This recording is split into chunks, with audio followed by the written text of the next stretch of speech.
वापसी वञूं पिया पंहिंजे ॻोठ इस्तांबुल।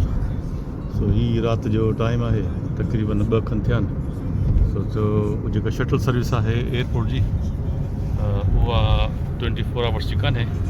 सो उनजे करे न त शटल में माण्हू वञूं आहे, सस्तो पियो आहे असांखे, पर वरी टैक्सी करणी पई। टैक्सी जेका आहे बोल्ट जेका हिकिड़ी ऐप आहे उहा तमामु ज़बरदस्त आहे, हिते हले थी पई।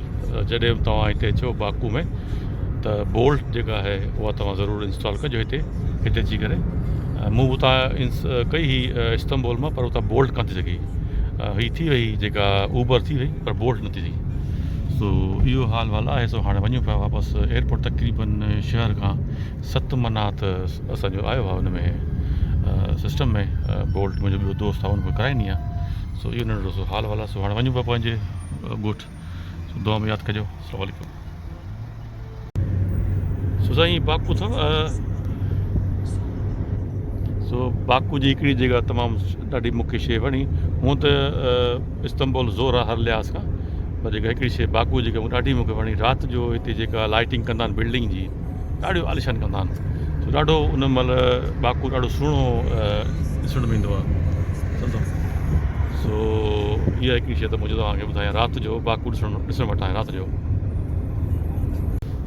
सो साईं असां हाणे शहर खां बाकू एयरपोर्ट पुॼी विया आहियूं। सो ही साम्हूं आहे बाकू एयरपोर्ट।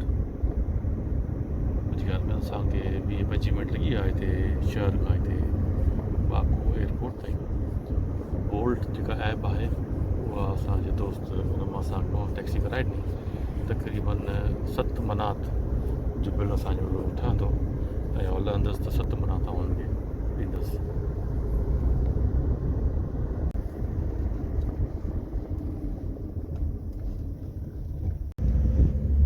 एयरपोर्ट बाकू जो लाइटिंग ॾाढी सुहिणी लॻी पियासीं परे खां। तव्हांखे वेझो ख़बर ॾेखारींदुसि त राति जो कीअं ॾिसण में अचे बाकू जो एयरपोर्ट।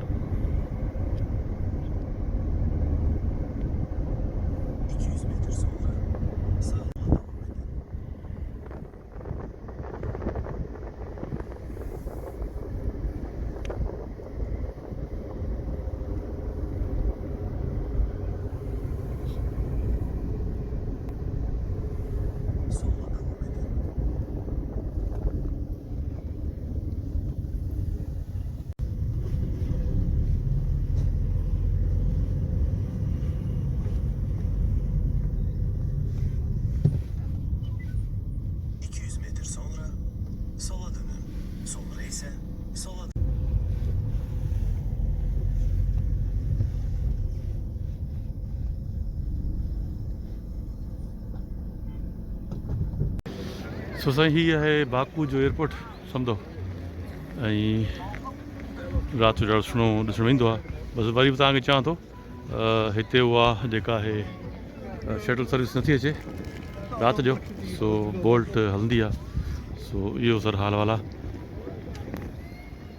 सो वॾी महिरबानी, दुआ में यादि कजो ऐं इंशाल्लाह वरी अॻिते नई वीडियो में तव्हां सां गॾु हूंदासीं।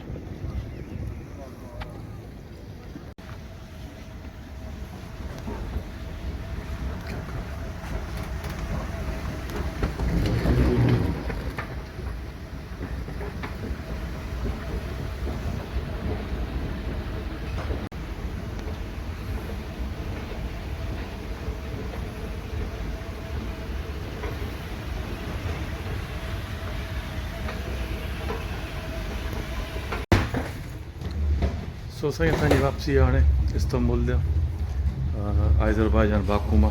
ही आज़रबाईजान जो एयरपोर्ट ऐं असांजी फ्लाइट इस्तांबुल जी। सो